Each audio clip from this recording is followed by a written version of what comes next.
hetkel on päris hea rõhk selle peale. Rõhk, aga hea.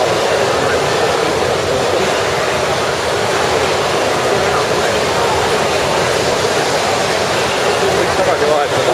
Okei.